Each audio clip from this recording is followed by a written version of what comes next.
ॐ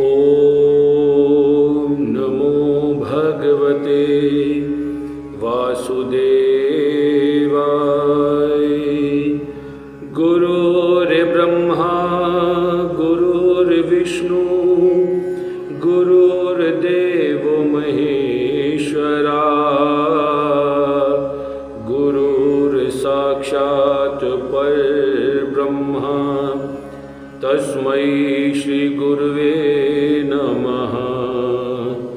अखंड मंगलाकारं व्याप्तं येन चराचर तत्पदं दर्शितं तस्मै श्री गुरुवे नमः।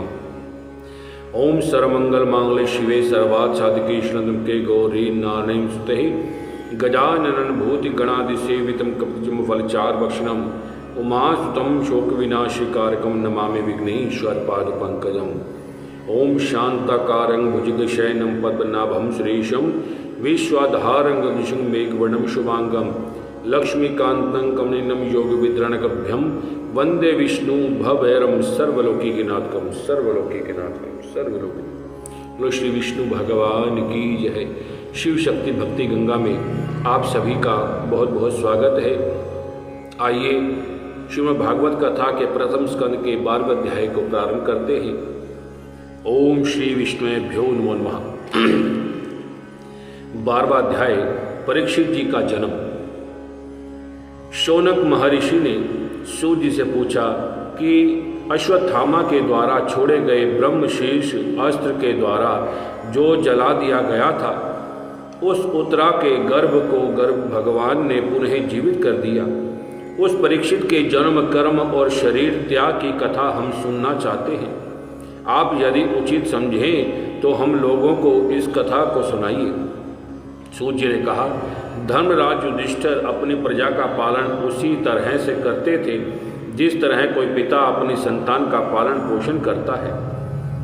भगवत बिंदों से सेवन से उनकी समस्त भोगों की निवृत्त हो गई थी।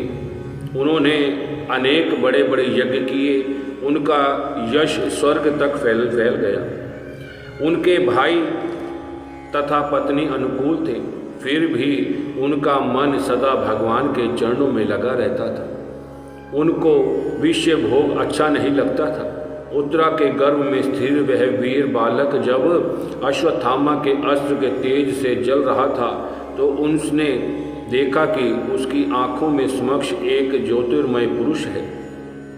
अंगूठे के बराबर आकृति वाले उस पुरुष का स्वरूप निर्मल है, उसका शरीर मनोहर श्याम वर्ण का है, उसका पीताम्बर बिजली के समान चमक रहा था, उसके सिर पर स्वर्ण मुकुट चमक रहा है, उसकी सुंदर तथा लंबी 4 भुजाएं हैं, कानों में तप्त स्वर्ण के कुंडल शोभित हो रहे हैं, कमल के सदृश नेत्रों में ललिमा तथा वह हाथों में गदा लिए हुए उस गर्भस्थ शिशु के चारों ओर अपनी गदा घुमा रहा है।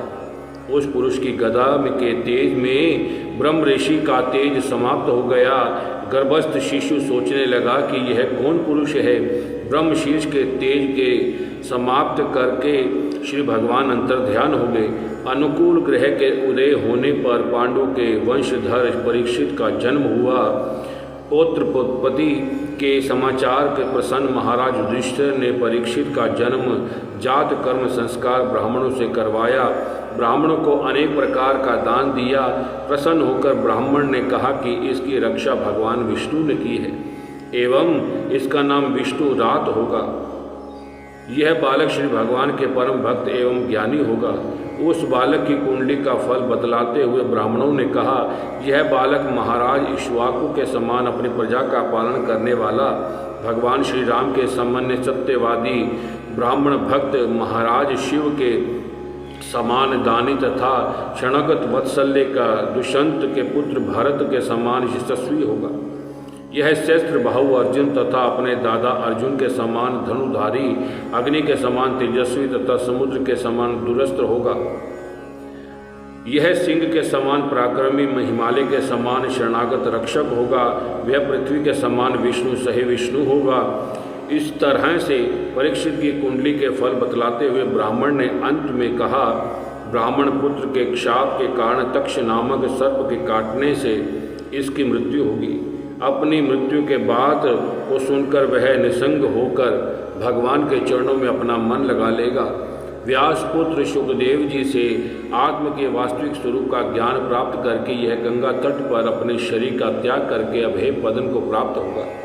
इस प्रकार परीक्षित की कुंडली का फल बतलाकर ब्राह्मण पुष्कल दक्षिणा प्राप्त करके चले गए।